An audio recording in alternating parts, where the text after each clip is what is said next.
Boa noite a todos.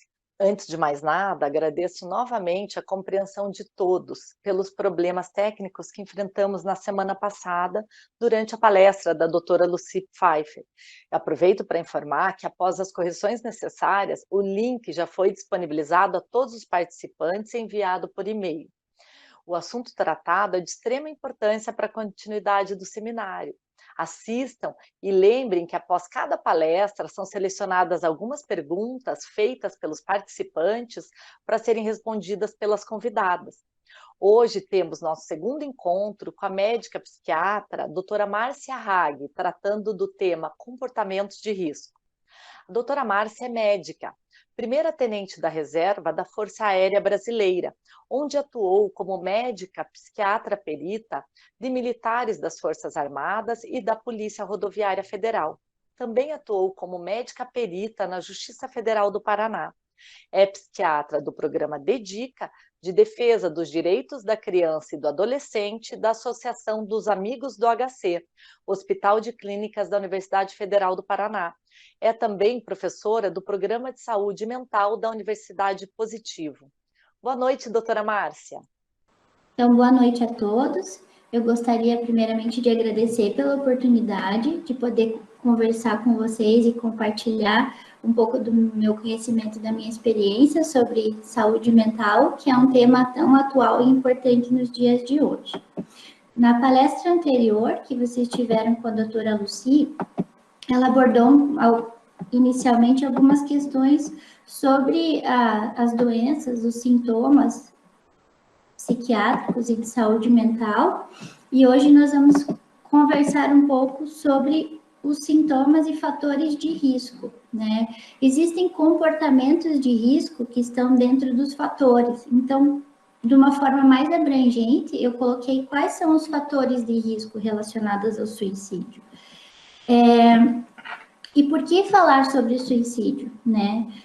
O suicídio, ele é um fenômeno muito complexo, multifatorial, então, assim, existem várias situações que fazem com que o indivíduo chegue a ter esse pensamento e essa tentativa, e é reconhecido mundialmente como um problema de saúde pública. Então, dados da OMS apontam que em 2020, aproximadamente 1,53 milhões de pessoas vão morrer por conta de suicídio. E além da pessoa envolvida em todo esse sofrimento, é um processo muito carregado. Ele tem sofrimento, ele tem angústia que é apresentada de uma forma tão intensa a ponto do indivíduo pensar em tirar a própria vida. Mas a gente não considera que existe o sofrimento apenas desse indivíduo. Estudos mostram que alguém que comete suicídio afeta diretamente uma média de 8 pessoas ao seu redor, gerando mais sofrimento. Então, é um assunto muito importante e conversar sobre isso pode ajudar a termos comportamentos, condutas e observações que podem prevenir esse tipo de comportamento. Em relação aos fatores de risco, existem diversos fatores que contribuem e aumentam a chance de um indivíduo cometer suicídio. Entre eles, nós temos, por exemplo, histórias de tentativas de suicídio anterior. Então, um indivíduo que nunca teve uma tentativa de suicídio, a gente considera, não que não é grave, mas é menos grave do que indivíduos que já tentaram cometer suicídio anteriormente. Isso acontece, aumenta o risco, na verdade, em aproximadamente 100 vezes, se nós formos comparar com indivíduos da população geral que nunca tentaram cometer o suicídio. Além disso, existem fatores como história de sofrimento de violência, e isso inclui situações do nosso trabalho, por exemplo, que geram algum tipo de trauma. Eu já tive a oportunidade de atender uma policial que tinha sido transferida para outro estado, numa posição, num cargo superior ao que ela ocupava anteriormente, e nessa transferência dela, houveram situações da própria corporação, né, eu acho, de não ser bem aceita, e a casa dela foi invadida, ela foi baleada, ela e o marido dela, e com isso ela desenvolveu um quadro de estresse pós-traumático muito intenso. E depois disso, com todo esse sofrimento, ela começou a ter pensamentos e planejamentos relacionados a suicídio, tão intenso era o sofrimento dela. Junto com isso, a gente considera também, por exemplo, desesperança e comportamentos impulsivos, muito relacionados a transtornos de humor, como depressão, mas às vezes são sintomas diante de situações de muito estresse. Por exemplo, hoje, com a pandemia, a gente vê muitas famílias com situações, por exemplo, de dívida, que a pessoa não consegue ter uma perspectiva de melhora, ou muita dificuldade, e naquele momento de tensão, parece que a única perspectiva que ela tem é acabar com a própria vida para diminuir todo aquele sofrimento.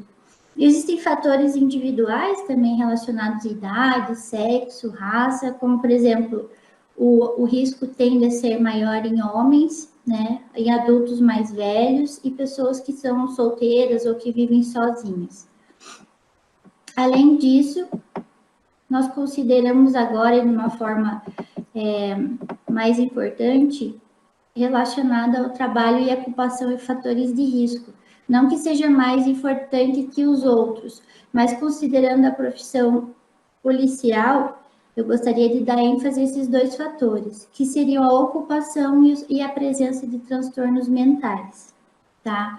Então, em relação à ocupação, existem vários estudos sobre a forma e do funcionamento das corporações e como se dá todo o trabalho da categoria militar, policial ou militar, e existe muito sofrimento relatado em todos esses estudos, inclusive teses de mestrado e doutorado.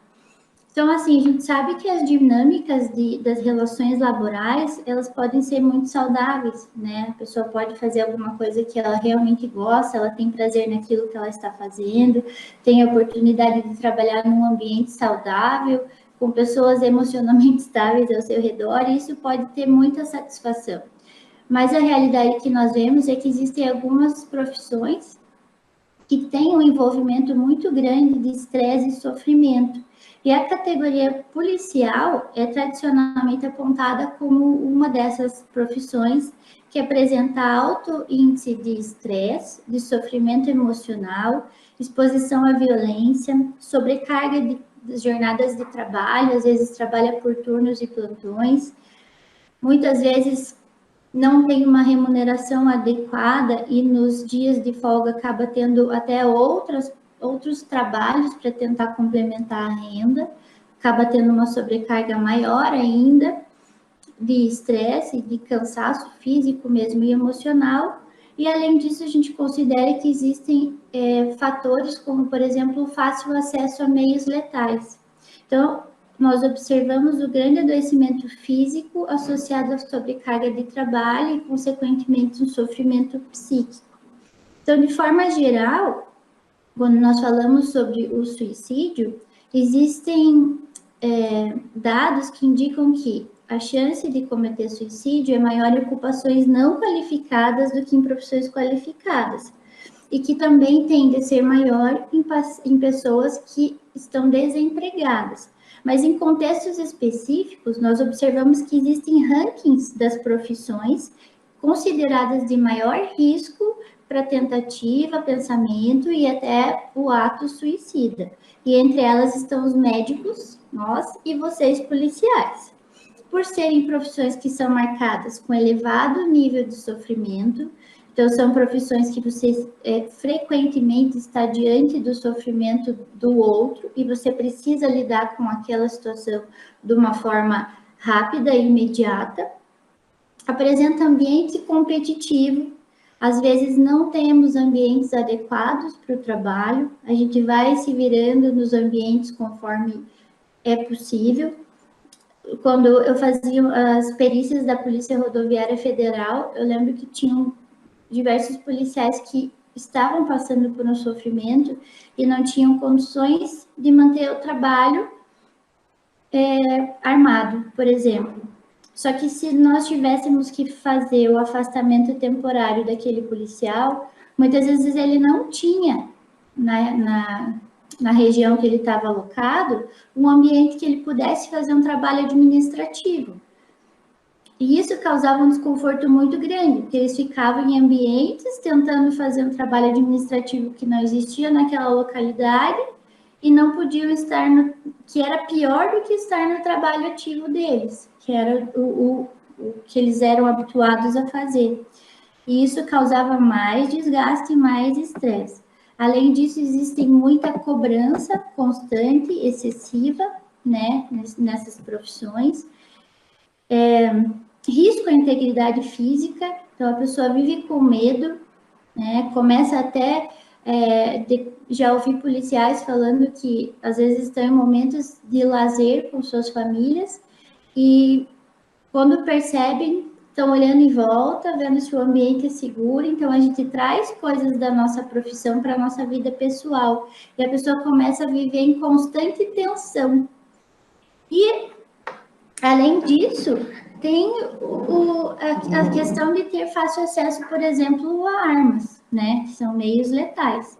Então, nesse grupo, o sofrimento psíquico é muito intenso. E essa sobrecarga de trabalho, cronicamente, faz com que a gente comece a observar em algumas pessoas comportamentos de risco. Deixa eu só voltar aqui um pouquinho. Normalmente nós temos, isso é uma condição do ser humano mesmo, comportamentos de autopreservação, né? Que são comportamentos que visam prover a segurança individual. Além disso, inibir comportamentos de risco ou comportamentos de autoagressão. Então, eu vou cuidar, por exemplo, uma coisa muito simples assim, mas para dar um exemplo, eu vou cuidar para atravessar a rua, vou olhar para os dois lados, porque eu sei que aquilo pode ser um perigo. A pessoa, de repente, começa a andar sem prestar atenção onde ela está andando. Porque se um carro passar e atropelar ela, tudo bem, né? Comportamentos autoagressivos mesmo, não precisa ser aquela autoagressão que a gente ouve falar muito das pessoas se cortarem, não, a pessoa começa a ter comportamentos como, por exemplo, fazer uso de medicação de forma inadequada, coisas que possam colocar ela em risco ou tirar ela do estado de normalidade. Então, é busca ativa da condição de menor risco. A pessoa se protege, ela se defende do perigo e ela antecipa aquele risco. É a questão de atravessar a rua. Pode haver um risco aqui, então eu vou olhar para os dois lados antes de atravessar. E a pessoa vai deixando de ter esse comportamento de autopreservação. Então, a pessoa começa a omitir esses cuidados de autoproteção. Ela inibe comportamentos e começa a apresentar comportamentos que causam ameaça à própria integridade e, dependendo da situação, até de pessoas que estão ao seu redor, não de forma intencional. Mas ela está tão desmotivada e com um pensamento tão intenso em tirar a própria vida, que ela pode dirigir, por exemplo, em alta velocidade e colocar pessoas que não têm relação com ela em risco. E esses são alguns comportamentos de risco. Então, assim, que é a falha da autopreservação. A gente começa a ter dificuldade em se autopreservar. O que são comportamentos de risco, então? São conjuntos de pensamentos. Então, a pessoa tem um pensamento e atitudes, ou ela deixa de ter atitudes para se preservar, ou ela começa a ter atitudes para se auto-infligir. Então, ela tem pensamentos de morte, começa a ter um planejamento até o momento que ela tem a coragem e o pragmatismo para executar aquele pensamento. Se a gente for trazer isso para a ocupação da policial, a gente vê algumas situações, assim, como a negligência com a segurança individual. Então, os policiais que começam a ir para confrontos ou para situações de atendimento sem o equipamento necessário, por exemplo, para se autopreservar. Então, eu vou atender uma ocorrência que eu sei que pode trazer risco, mas eu faço isso, por exemplo, sem uso de colete, sem uso de equipamentos de proteção. Eu posso começar a transgredir regras, normas e leis. Eu acho que, inclusive, o equipamento de proteção é uma regra, né? Mas, além disso, leis gerais para todos. Então, eu posso começar a andar em alta velocidade mesmo. Eu para me colocar em risco, às vezes de uma forma até não tão consciente, e aí eu coloco em risco a mim, meu colega e outras pessoas que podem estar nesse trajeto. O manejo inadequado de eventos, expondo as pessoas ao perigo e a si mesmo. Por exemplo, eu me envolvo num confronto que poderia ser evitado, inclusive nos meus dias de folga. Então eu saio, vou em algum bar com os meus colegas para fazer um happy hour e acaba tendo uma briga e eu me envolvo numa situação que talvez eu pudesse ter evitado ou não me envolvido. Além disso, o manejo inadequado de eventos críticos, assim, que expõem pessoas aos perigos. Às vezes a pessoa, quando ela está insatisfeita com a vida, quando ela não está conseguindo lidar com as situações, ela começa a perder a capacidade de reagir a situações difíceis de uma forma adequada. Acaba tendo um manejo inadequado dos eventos críticos, expondo-se a risco, né? Às vezes até a gente vê reportagem da pessoa que atirou no momento que talvez não fosse tão adequado acontecer aquilo, que a pessoa começa a perder essa capacidade de agir de uma maneira adequada às situações de estresse. Além disso, começam a surgir sintomas e com o tempo, quando a gente começa a ter de forma constante esse sofrimento, pessoas que têm predisposição podem ter o gatilho para o desenvolvimento de transtornos psiquiátricos, e isso é uma situação que aumenta bastante o risco de suicídio. Então, a gente sabe que aproximadamente 90% dos pacientes que tentam suicídio têm algum distúrbio psiquiátrico e, com eles, o uso de substâncias e a dependência química. O uso de substância pode ser lícita ou ilícita. Então, eu posso fazer uso, por exemplo, abusivo de medicamentos para conseguir dormir. Então, eu vou usando cada vez mais medicação para conseguir ficar tranquilo, para eu conseguir ir atender uma ocorrência, porque eu estou muito ansioso, muito tenso, e eu vou usando cada vez mais medicamento para conseguir ficar tranquilo, para conseguir dormir, para conseguir manter minhas relações. Ou o uso de álcool, que é uma substância lícita, mas é uma substância psicoativa que pode trazer prejuízo, e substâncias ilícitas também. Então, nesse contexto, a gente vai falar um pouquinho sobre os fatores de risco relacionados ao uso abusivo de substâncias psicoativas. Eu não trouxe todas as substâncias, né, que são muitas substâncias para a gente falar. O que eu trouxe foi alguns conceitos sobre o que é dependência química e as principais substâncias que nós vemos e temos de relato e até por artigos, que são o álcool, a maconha e a cocaína.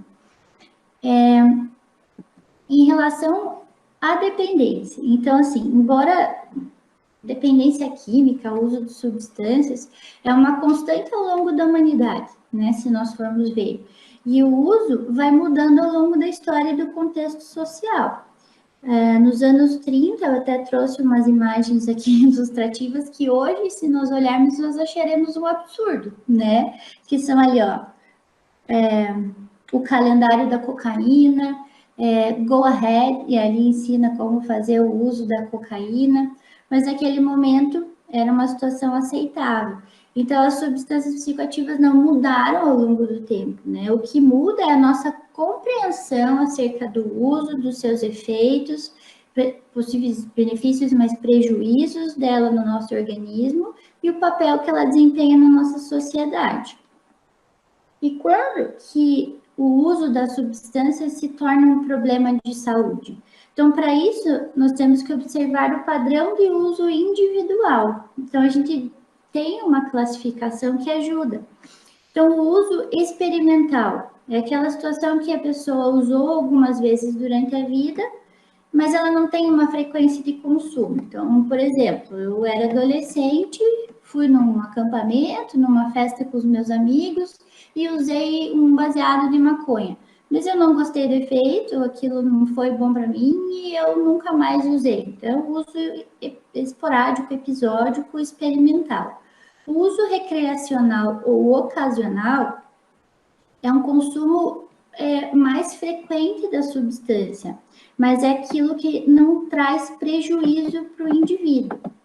Eu peço desculpas que às vezes some, mas eu retomo aqui a apresentação dos slides. Então, assim, o uso recreacional ou ocasional. Então, a pessoa consome até de uma forma frequente, mas não tem prejuízo decorrente do consumo da substância. Por exemplo, eu combino com amigos de fazer um happy hour depois do meu trabalho. No dia seguinte eu estou de folga, então eu não vou ter problemas decorrentes disso. Eu vou e volto de táxi ou de Uber, não me exponho a risco, e isso acontece esporadicamente, uma vez por mês, e sem situações que eu possa me colocar em risco. O uso nocivo ou abusivo, o paciente começa a apresentar prejuízos à saúde física e à saúde mental e se expõe a riscos. Mas ele consegue ficar sem ter o uso da substância, sem nenhum tipo de sofrimento físico e psíquico. Mas ele, por exemplo, não é uma questão para a gente discutir, mas ele sabe que beber e dirigir é proibido. Mas ele bebe e sabe que vai beber, vai de carro, volta de carro alcoolizado. Então, é o uso que ele está, por mais que não seja intenso, ele está se expondo a risco, né? E costuma acontecer de uma forma mais frequente.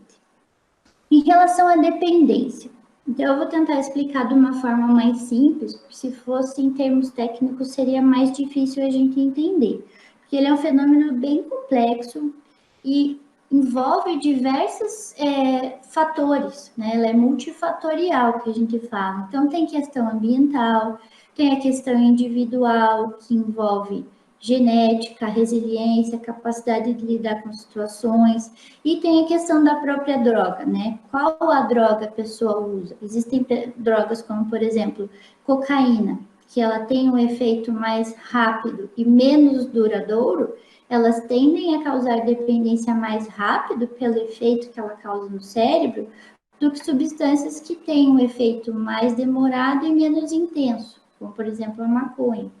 Então, depende de vários fatores. Essa aí é uma predisposição que depende de vários fatores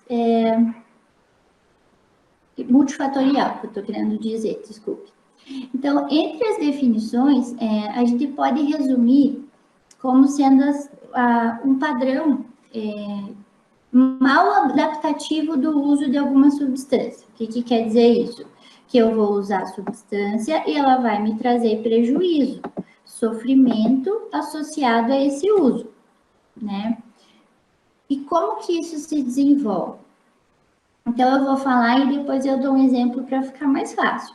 Então, a pessoa começa a ter uma fissura, que é um desejo intenso e urgente de consumir a substância.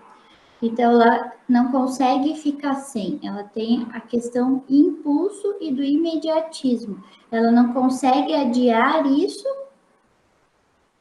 e substituir por outra atividade para fazer o uso depois. Então, normalmente, a gente tem essa capacidade de controlar nossos impulsos, avaliar situações e postergar o nosso prazer. Então, hoje vocês estão assistindo a palestra, mas vocês poderiam estar fazendo outras atividades mais prazerosas. Mas aí você sabe que isso, de alguma forma, é importante para você e você adia uma atividade prazerosa porque você sabe que isso é importante. No momento que a pessoa começa a desenvolver dependência, ela não consegue mais fazer essa avaliação de uma forma tão adequada. Então, ela começa a ter como prioridade o consumo da substância. Além disso, desenvolve tolerância, então a pessoa vai perceber que precisa cada vez doses maiores ou consumos mais frequentes, dependendo da droga, para ter o mesmo efeito e o mesmo resultado que ela tinha com doses menores antes.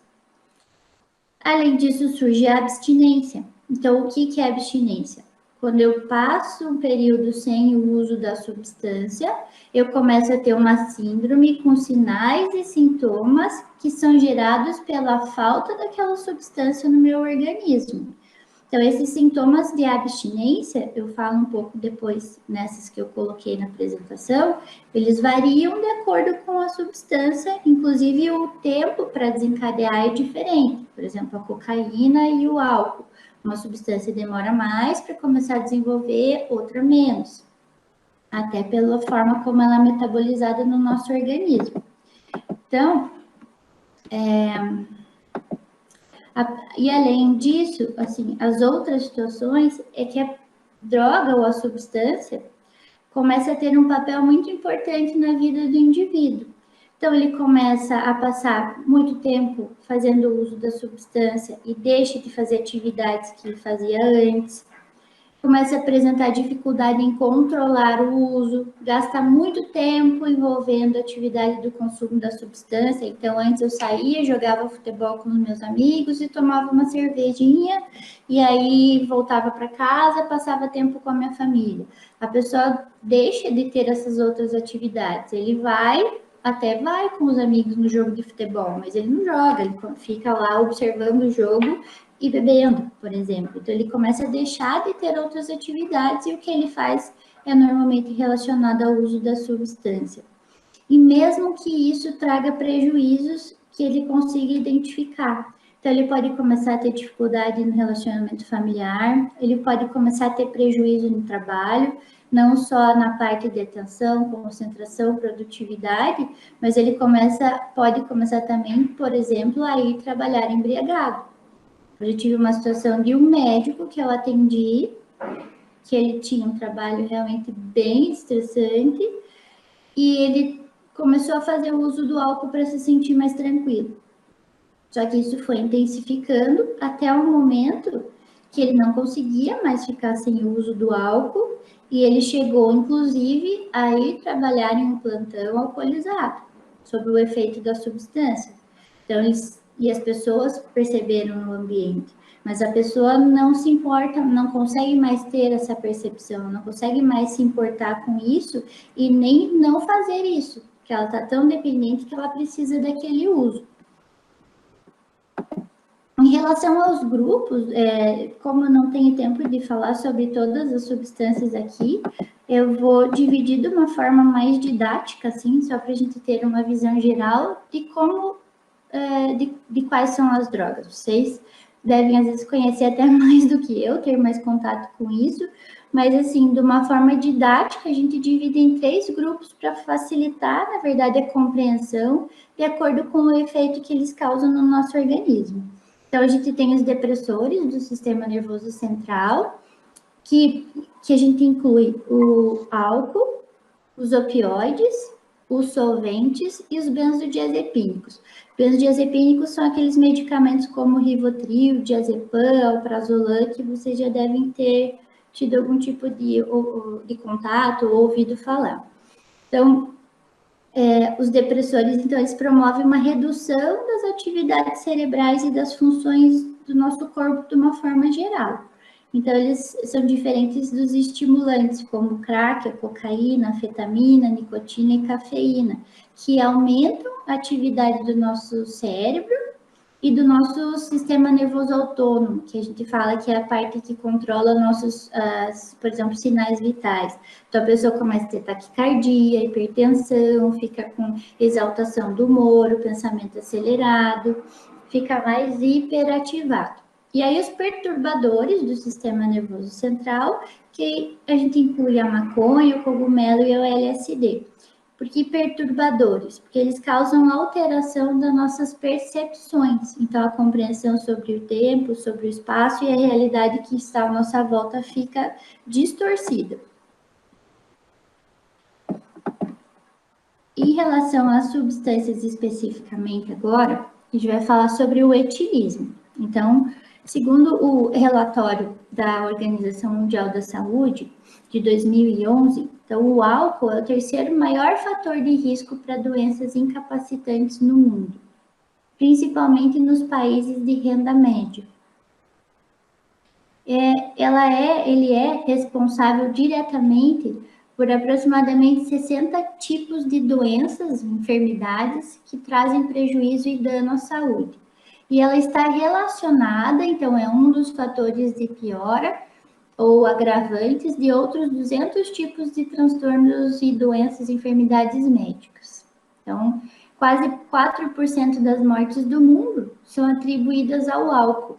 Esse número, para termos uma ideia, é maior do que as mortes causadas pelo HIV, somado com violência, somado com tuberculose. Então, é bem expressivo esse número. Além disso, o uso prejudicial é o primeiro fator de risco para morte em homens entre 15 e 59 anos. Globalmente, ele significa quase 7% das causas de morte atribuídas aos homens. De forma individual, se separarmos por sexo, seria 7,4% dos homens e 1,4% das mulheres. Então, é um transtorno bem importante, responsável por um grande número de mortes, e se formos considerar o uso de drogas em geral, o álcool tem relação a aproximadamente 90% dos casos de morte relacionados ao uso de substâncias.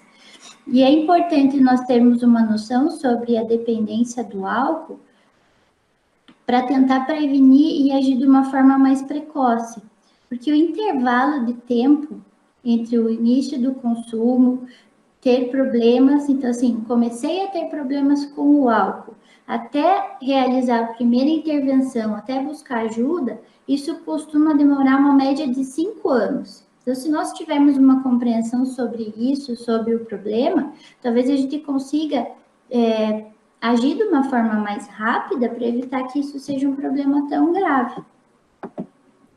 Então, assim, quanto álcool é demais, né? Existem bebidas que são mais fortes que as outras, né? Então, assim, se eu for ver um uísque, se eu for ver uma cerveja. Então, elas têm um teor alcoólico diferente. Então, é mais fácil a gente calcular por unidades de álcool consumida. Então, uma unidade de álcool equivale a aproximadamente 8 gramas, que daria 10 ml de álcool puro. Então, uma quantidade padrão, que a gente fala de 25 ml de destilado ou meio litro de cerveja, 4%, mas a gente tem que considerar que hoje tem cervejas especiais que tem até 12, 15% de álcool, então tem que ver no rótulo, ou um copo de vinho de 100 ml. Então, o conselho é que a gente deve permanecer num limite menor do que 14 unidades de álcool para homens e para mulheres. Para isso, a gente tem uma tabela que eu não sei se dá para visualizar direito. Ela ficou meio fraca. Mas eu posso disponibilizar algumas informações para vocês depois. Então, ali, por exemplo, em relação à cerveja, se a gente for considerar a garrafa, né, teria 2 unidades. Então, a gente teria que ir calculando para evitar passar dessas 14 unidades na semana, tá? Em relação à dependência, então, como que ela vai ocorrer? Então, aqui. Então, é como eu relatei na explicação sobre dependência de uma forma geral. Ela acontece da mesma forma. Então, por exemplo, a pessoa chega em casa cansada, estressada, e ela começa a tomar uma pequena quantidade de álcool para relaxar. Ela vai fazendo uso de quantidades cada vez maiores para tentar ter aquela sensação de relaxamento que ela tinha anteriormente. Isso não funciona, então ela vai aumentando ainda mais as doses, que é o desenvolvimento da tolerância, vai percebendo menos efeitos e os benefícios a longo prazo tornam-se parte da rotina da pessoa.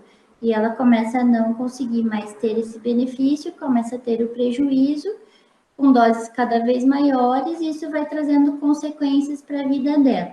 Então, separando ali, então a pessoa começa a ter um consumo regular, ela não escolhe uma bebida, então a pessoa começa a ter o desejo de beber, ela tem que beber, ela tem que consumir, ela não sai num restaurante para jantar e escolhe uma bebida que ela gosta, não, ela precisa de alguma bebida alcoólica.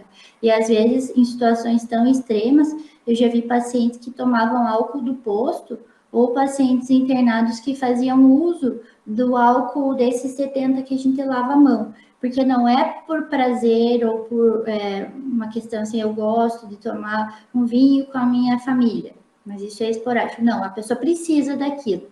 Então, não é uma coisa agradável, é um sofrimento. Então, ela começa a acordar com a falta da substância e ter as mãos trêmulas, sensação de nervosismo e irritabilidade, começa a ter problema no relacionamento, prejuízo no trabalho.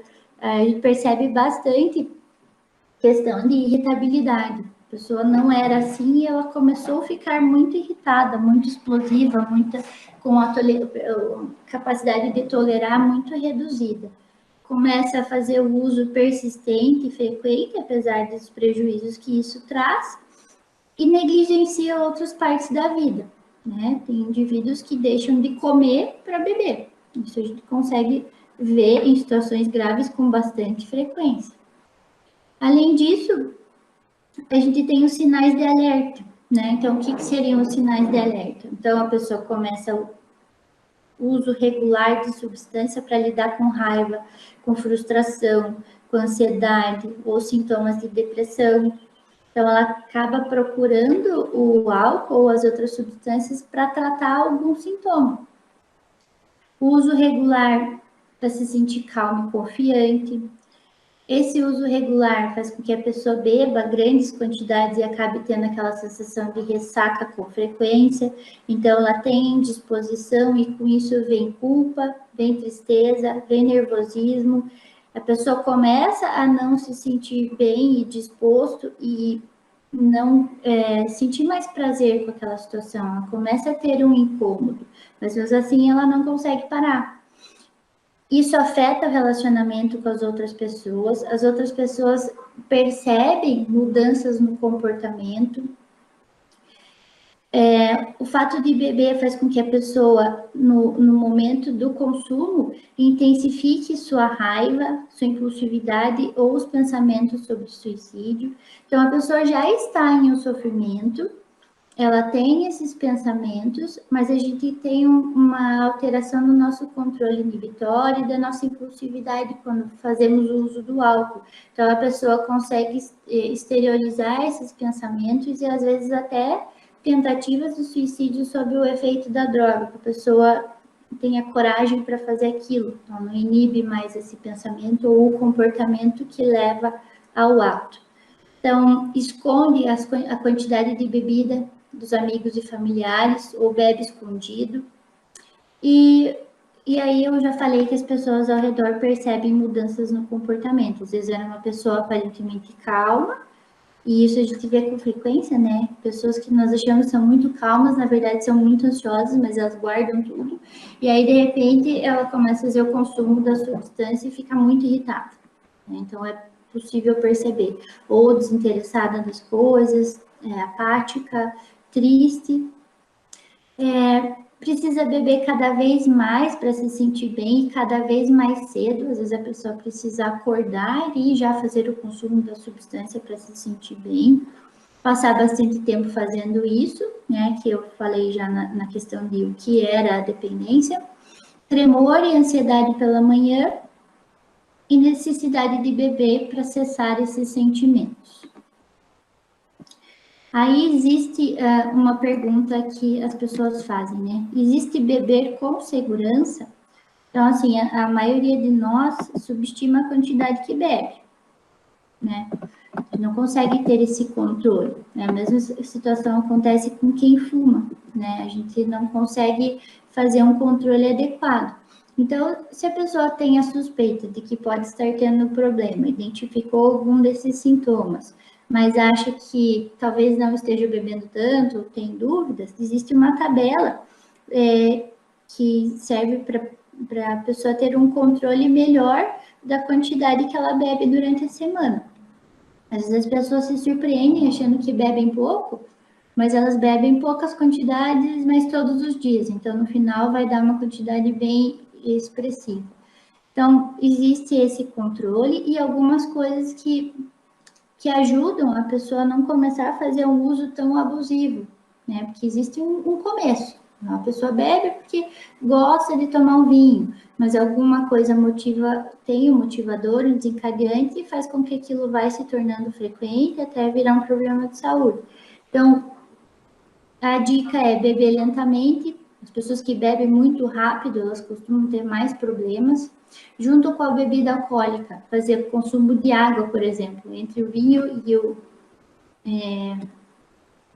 em vez de tomar o vinho de uma vez só, intercala com um pouco de água, isso diminui o efeito do álcool também no nosso organismo, ajuda a metabolização, diminui o efeito de ressaca, não beber com o estômago vazio e não beber todos os dias, fazer esse controle de quantidade e de intervalo sem a bebida.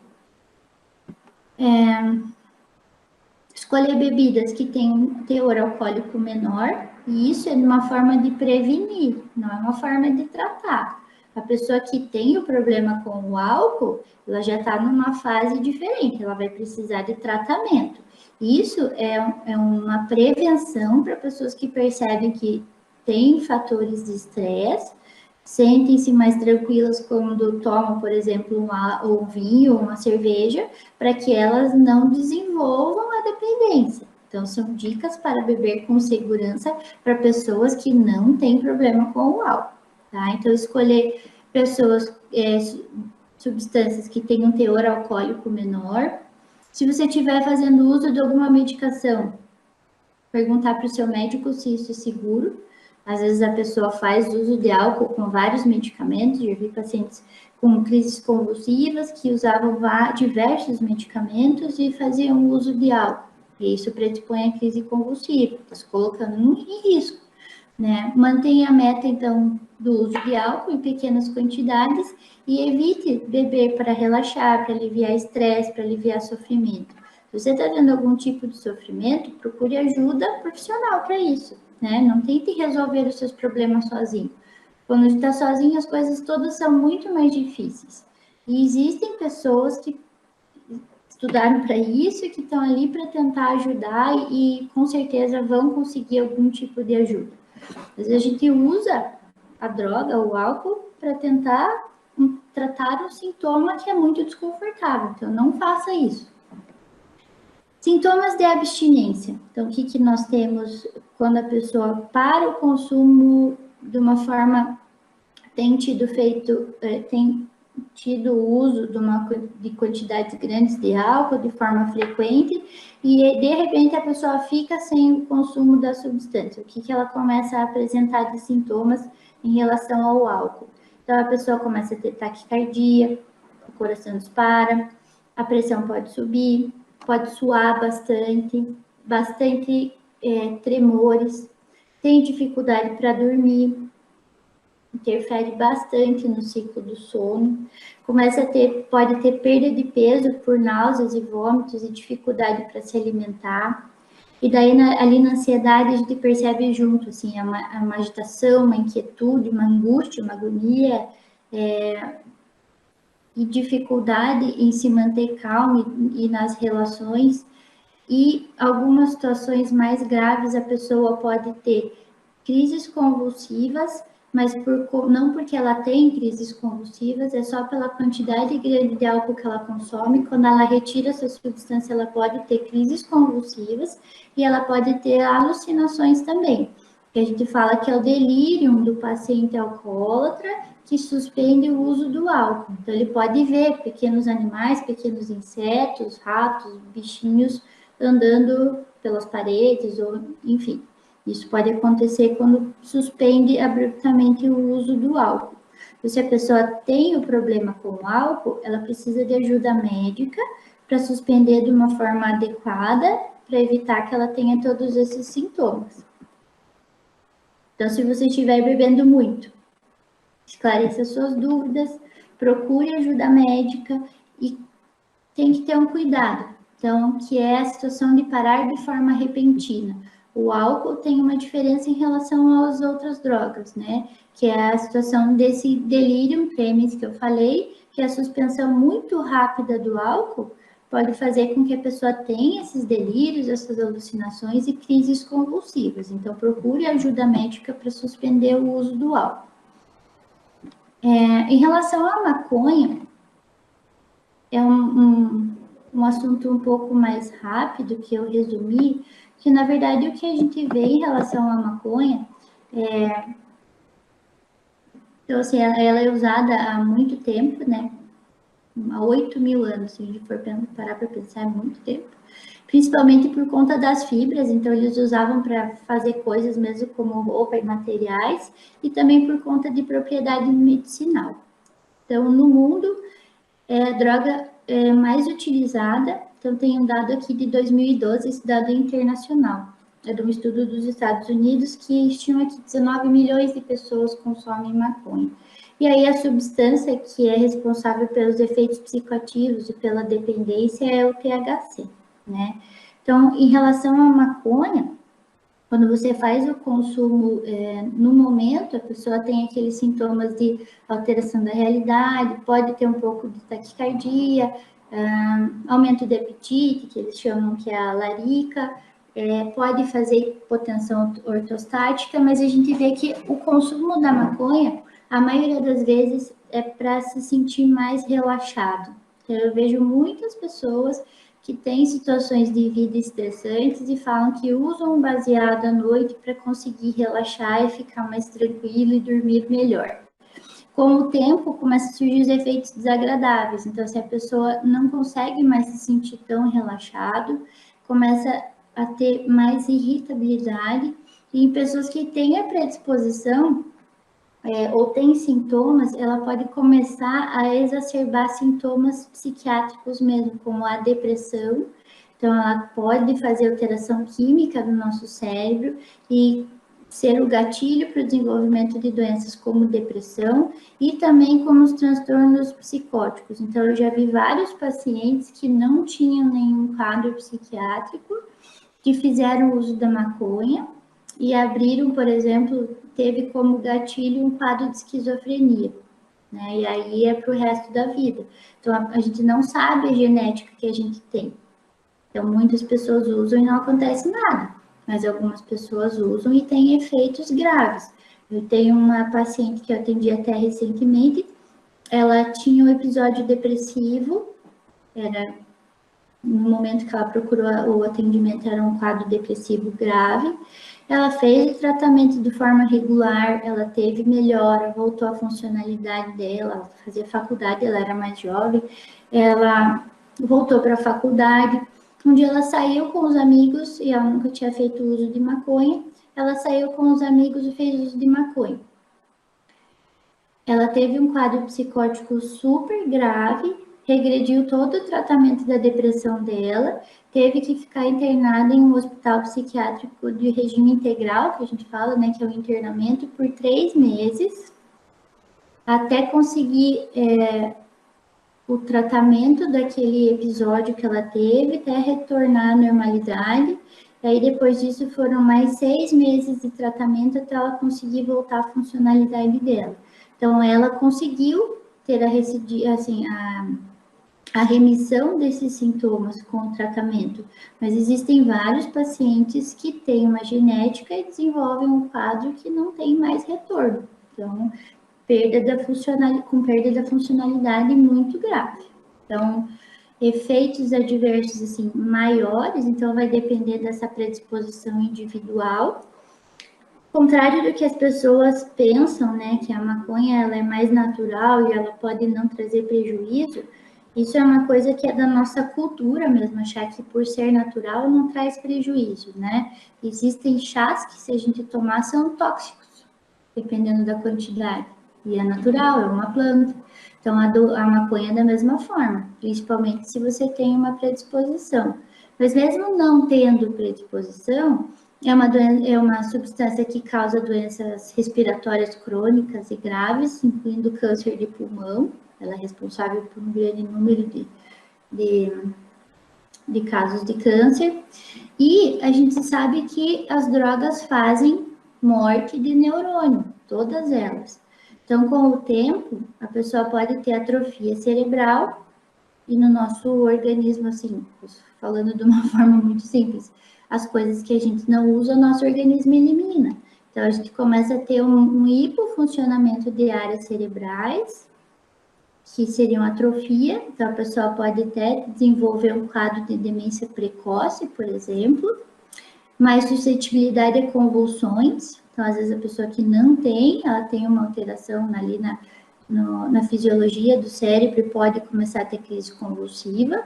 Além disso, para quem for ter filhos, isso pode fazer dano no cromossomo, no DNA e ter maior chance de doenças congênitas, diminui a imunidade e altera a produção hormonal de testosterona, de estrogênio e progesterona nas mulheres. Então, ela traz bastante prejuízo. Em relação aos sintomas de abstinência, a gente tem a fissura, que é aquela vontade imediata de usar, você não consegue postergar, nervosismo, ansiedade, inquietude, que é o oposto do que no início a droga faz, que é o relaxamento, insônia, sonhos vívidos ou perturbadores, normalmente o conteúdo dos sonhos é ruim, não é agradável, então ela tem sonhos vívidos e de conteúdo muito ruim. Alteração do peso, alteração do humor, que aí é como uma sequela mesmo do uso da droga. Um paciente deprimido pelo uso da maconha é muito mais difícil de tratar, porque é uma sequela do uso da droga, do que um paciente que é deprimido por doença sem esse fator desencadeante, né? E aí, cefaleia, calafrio, dor de estômago, sudorese e tremores. Em relação à cocaína e o crack, a incidência do uso da cocaína e do crack no Brasil começou, mas acho que o primeiro relato que eu vi foi em 1890, de uma apreensão de cocaína. Antes ela era usada, acho que nos anos 30, para aumento de energia, que são aquelas fotos que eu mostrei no começo. Aí depois começaram a perceber que ela trazia prejuízo para as pessoas e suspenderam o uso. Então, assim, começou a ser proibido. Depois que veio a questão dos anos 80, dos workaholic, o consumo da cocaína começou a aumentar de novo. Então, teve um aumento progressivo e hoje quase 6 milhões de brasileiros já experimentou alguma forma da cocaína na vida. Então, é a droga ilícita que mais motiva os usuários a buscarem tratamento, porque ela causa um grande impacto na vida das pessoas e também grande mortalidade. E chega um momento que a pessoa não tem mais o controle e ela começa a se envolver em situações de muito risco até para conseguir a droga e fazer o uso. Então, existem várias formas, eu acho que talvez vocês saibam disso, mas rapidinho ali assim na parte de consumo. O que eu acho importante falar sobre isso? Porque a cocaína não é só a folha, né? Então a folha ela tem mais ou menos 1 ou 2% de cocaína em cada folha. Então elas passam por um processo, né, que eles secam e misturam substâncias. Então eles colocam cal, amônia, querosene e isso que vira a pasta base. E a pasta base tem mais ou menos 90% de cocaína. Então, e a cocaína, eles misturam também outras substâncias, que como éter, ácido clorídrico, acetona, para desidratar e fazer a cocaína refinada. Então, a pessoa que é dependente de cocaína, ela faz uso de várias outras substâncias muito prejudiciais para o organismo. E aí, a gente tem o crack. A cocaína. O crack é a cocaína numa forma mais básica, que eles pegam essa pasta base e misturam bicarbonato, amônia e solvente, acetona e viram o crack. E aí ele tem um efeito mais intenso do que a cocaína, um efeito mais rápido. Por que as pessoas tendem a procurar a cocaína? Às vezes por cansaço, que ela é uma substância estimulante que aumenta bastante o prazer e no momento inicial até o rendimento. No começo dos anos 90, a gente via o consumo de cocaína bastante intenso nos corretores de bolsa de valores, né? Isso é uma coisa que todo mundo sabe, mas eles precisavam ficar muito tempo acordados e sempre alerta, então eles faziam muito consumo de cocaína. Então é uma substância que estimula e ela tem também um poder anestésico. Então, ele tem uma anestesia, além de tudo uma sensação de prazer, bem-estar e energia. E isso de uma forma aguda, né? Que é a euforia, a autoconfiança, aumenta esse senso de energia, então diminuição de apetite, ela é mais usada por mulheres nesse sentido também, para redução de apetite e perda de peso. Então, o álcool seria mais usado entre os homens e a cocaína mais usada entre mulheres por conta disso. E sintomas físicos, né? Que a pessoa começa a ter taquicardia, cefaleia, espasmos musculares. Mas a maioria dos efeitos agudos são efeitos de prazer, efeitos bons, né? A pessoa fica bem autoconfiante, com energia, consegue, por exemplo, trabalhar melhor. E além disso, não precisa comer e emagrece. Então parece bom, mas a longo prazo a gente sabe que não é. A pessoa começa a desenvolver tolerância em relação ao uso, tem que usar cada vez com mais frequência em doses maiores, e aí tem algumas particularidades do uso da cocaína e do crack, que são as fases, né, da dependência e também as fases da abstinência. Então, a pessoa começa a desenvolver uma persecutoriedade, mesmo que não esteja em uso da droga, que eles chamam que é o noia, né? Então, a pessoa começa a ter dúvida em relação às pessoas que estão no ambiente, se tem alguém que possa estar querendo prejudicar, às vezes no trabalho pode começar a ter a impressão de que as pessoas estão querendo prejudicar, estão pegando no pé dela, estão fazendo mal para ela. Depressão é rebote, então a cocaína ela altera a dopamina no nosso cérebro, que é responsável por várias situações. E quando a gente altera a dopamina, a gente pode ter essa depressão rebote, que eles chamam de crash. A fissura e a redução do limiar convulsivo. O que é isso? A pessoa igual a da maconha. A pessoa não tem convulsão, mas ela pode começar a desenvolver crises convulsivas pela sensibilização da droga no nosso cérebro, pela alteração que a droga faz no nosso cérebro.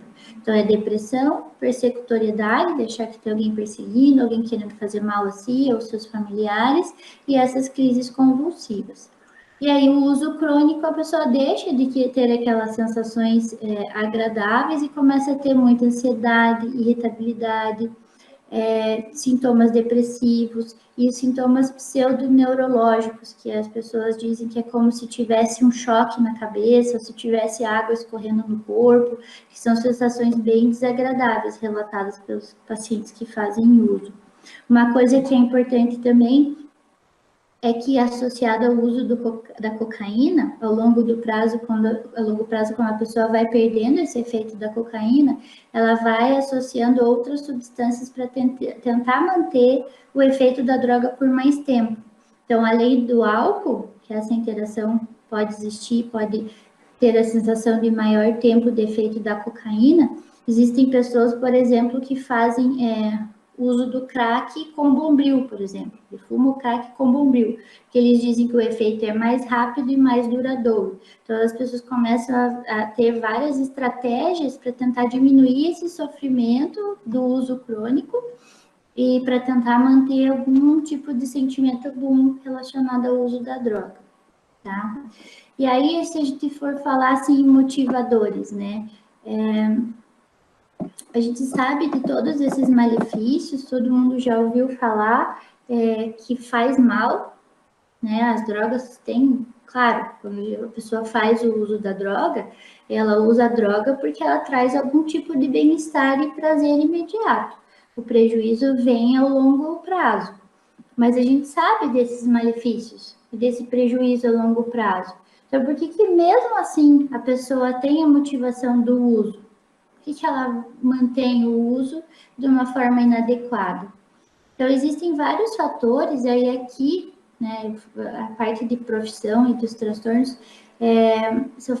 da profissão, principalmente, são fatores ambientais, mas existem os fatores individuais, né, os fatores que compreendem os fatores genéticos.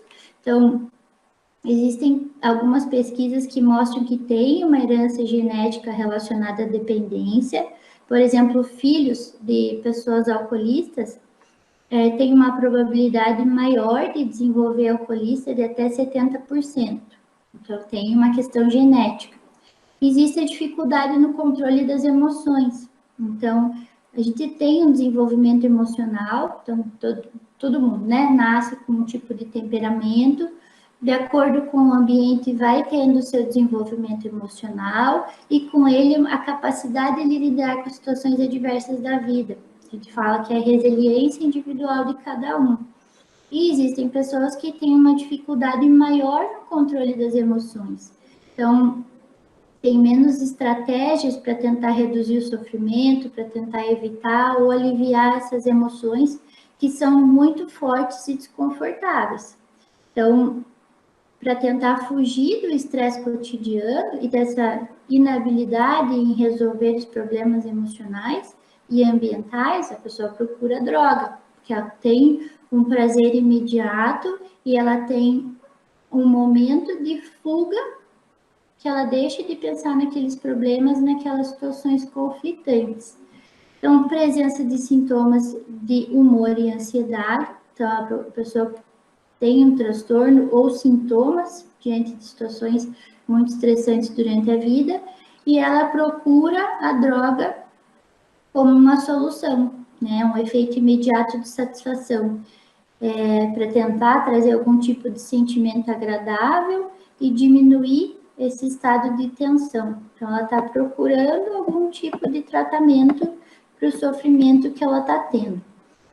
E existe também uma questão de punição. Às vezes, de acordo também com o nosso desenvolvimento emocional, com a nossa habilidade de relação, com as coisas que nós temos no nosso ambiente ao redor, a gente até acaba fazendo isso de forma inconsciente.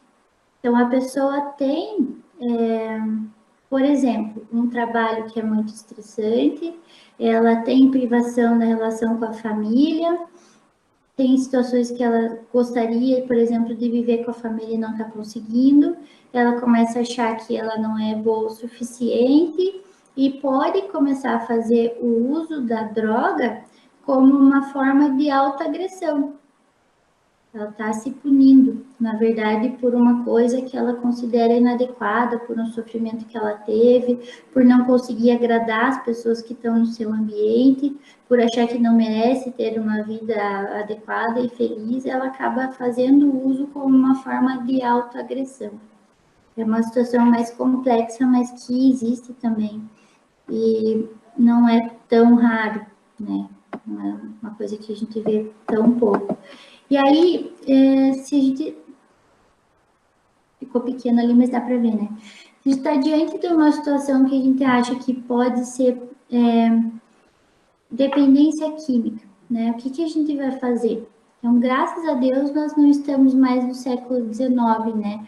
Que nesse momento a dependência era considerada uma deficiência do caráter da pessoa.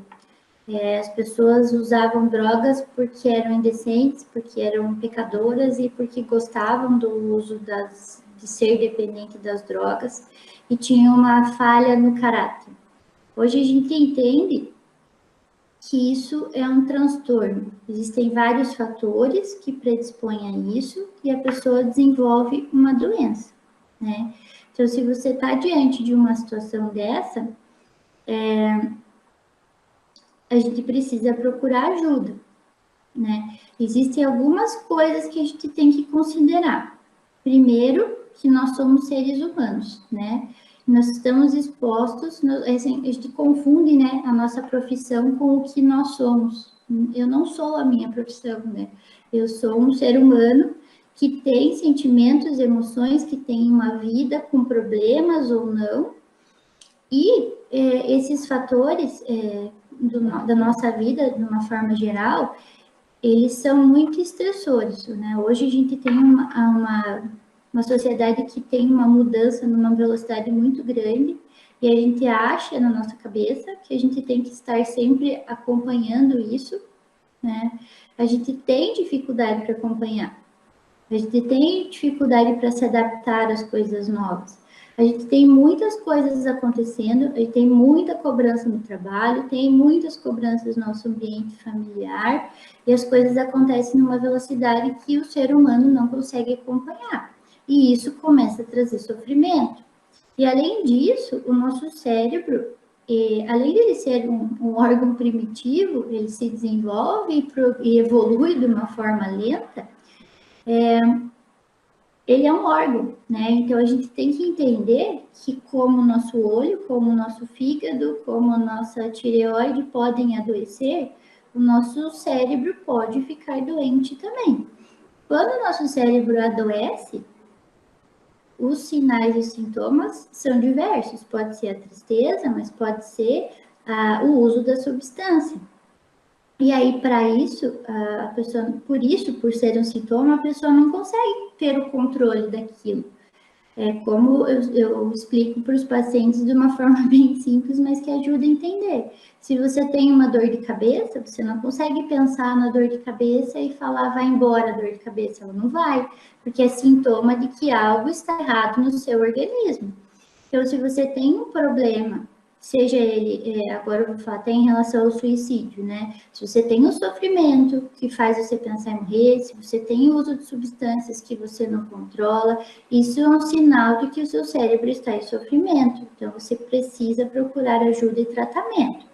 Quando a gente tem um problema no nosso pâncreas, a gente procura tratamento, se a gente precisa internar, a gente interna, se precisa tomar medicação, a gente toma. Então, a gente tem uma cultura sobre a psiquiatria e a saúde mental que ainda é muito ruim, de achar que as doenças mentais não existem, né? Mas elas existem, são cada vez mais frequentes na nossa vida, nas pessoas que estão ao nosso redor, em nós mesmos, e para isso a gente precisa tratar, seja com remédio, seja com psicólogo, seja com internamento.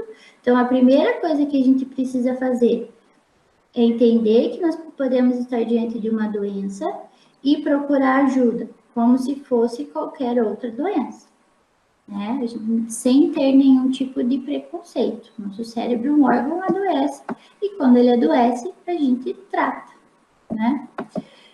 Existem algumas formas de a gente prevenir, aí eu falo não só em relação ao uso de drogas, mas em relação ao sofrimento mental de uma forma geral, né? Que pode desenvolver e ser gatilho para os transtornos psiquiátricos. Então, existem algumas coisas que, se na hora que nós formos ler, assim, vai parecer muito simples, né? Mas essas coisas que eu coloquei como prevenção, esses itens, eles são considerados fatores protetores que diminuem, por exemplo, a chance da pessoa cometer suicídio. E tem a ver com os nossos hábitos. Então, como eu estava falando anteriormente, a nossa vida hoje, ela é desgastante, estressante e sobrecarrega. E a gente esquece de coisas simples e fundamentais da nossa vida, como hábitos e regras muito simples, né? Então a gente deixa de se alimentar, deixa de fazer as coisas, só pensa em trabalhar, vai dormir com o telefone celular do lado, tá quase dormindo, recebe uma mensagem, vai ler a mensagem de trabalho meia-noite. Então a gente vai mudando a nossa rotina e a gente acaba acostumando com ela. E só percebe o quanto isso é prejudicial quando começa a ter algum problema.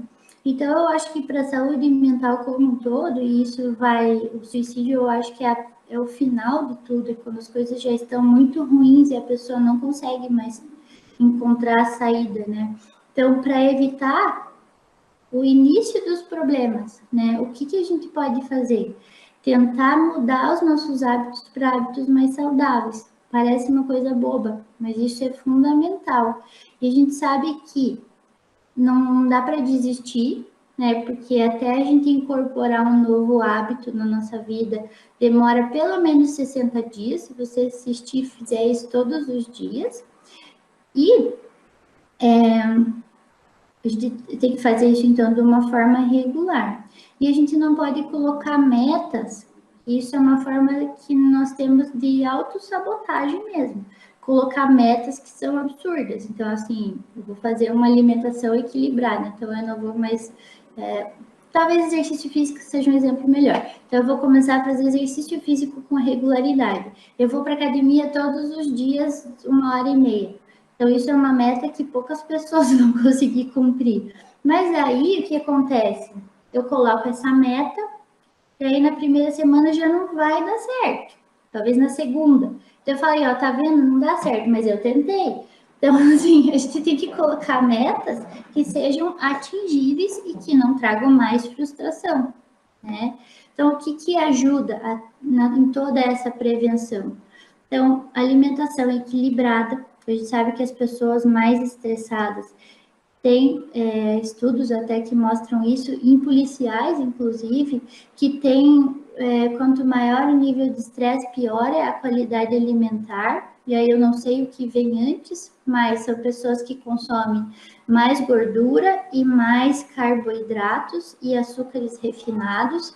Então, uma alimentação equilibrada ajuda a diminuir cansaço, melhora a disposição, melhora a imunidade. Atividade física regular. Então, você não precisa fazer isso todos os dias e nem exercícios que você não gosta de fazer, né? Procure atividades que você gosta, que você tenha prazer em fazer, porque senão isso vai se tornar mais uma obrigação na sua vida. E aí vai ser mais um problema. E por que a gente deve fazer alguma coisa que traga prazer e que a gente goste? Que ajuda a liberar substâncias do nosso cérebro, que são as endorfinas, que melhoram a sensação de bem-estar, ajuda outras substâncias também que ajudam a manter o controle do nosso humor, da nossa ansiedade e diminui com isso a sensação de tensão e estresse que a gente tem durante todos os nossos dias. Qualidade de sono, isso é uma coisa super importante, talvez a primeira coisa que altera quando nós estamos diante dos estresses da vida, né? Então, assim, ter uma qualidade de sono regular. Se você tem dificuldade para dormir, se você tem insônia, se você tem uma qualidade muito ruim de sono, então você até dorme 7, 8 horas à noite, mas você acorda como se não tivesse dormido, muito cansado. Vale a pena procurar ajuda para avaliar se não tem outras coisas que possam trazer prejuízo acontecendo. Então, mas eu trabalho por turnos. Como é que eu faço para ter uma qualidade de sono regular? Então, assim, uma boa maneira de tentar voltar ao normal é acordar cedo. Então, independente do dia que você esteja, se é no teu trabalho ou não, acordar cedo, todas as manhãs, e independente da hora que você dormiu no dia anterior. Isso parece estranho, mas ajuda a regular o nosso ciclo do sono. Então, quando você tiver Ai, meu Deus, sumiu aqui, só um minuto. Então, quando você tiver um plantão, vai ser menos difícil. Então, tenta um despertador para ajudar, tenta ir para a cama nos horários que você não está de trabalho, antes, pelo menos, ou por volta das 10 horas da noite, e tenta acordar sempre nos mesmos horários, que é o sofrimento que o organismo vai se adaptando, o ciclo do sono vai se alterando, e aí você começa a ter menos sofrimento. Existem várias técnicas de higiene do sono que vocês podem procurar na Sociedade Brasileira do Sono. Existem manuais, e entre esses manuais tem higiene do sono. Então, são medidas que a pessoa pode adotar para ter uma qualidade de sono melhor e um sono mais restaurador. Uma outra coisa que a gente deixa de fazer também, atividades de lazer. Então, atividades de lazer, atividades que você goste com a família, isso são coisas que ajudam a gente a canalizar o nosso estresse, sem que a gente perceba. Então, você não precisa ter isso todos os dias, mas se você fizer isso uma vez por semana, já vai te ajudar bastante a diminuir o teu nível de estresse. Então, diminuir o tempo de exposição à tela. As telas causam bastante estresse na gente, redes sociais também. Todo mundo é muito feliz, e isso de uma forma inconsciente pode trazer bastante dificuldade para as pessoas, principalmente quando elas estão em sofrimento, e aí começa a ter uma reflexão distorcida da realidade pela própria tristeza, de que todo mundo é feliz menos eu, então eu não devo ser uma boa pessoa, eu tenho que morrer mesmo, né? Então, além disso, traz alteração nos nossos circuitos cerebrais, existem vários estudos que falam sobre isso também, então a gente tem que tentar limitar isso, e, por exemplo, no horário de dormir, deixar o telefone desligado. Só a luzinha do celular acendendo à noite quando você recebe uma mensagem já altera a qualidade do teu sono, já te traz um prejuízo, mesmo que você conscientemente não perceba isso porque você está teoricamente dormindo.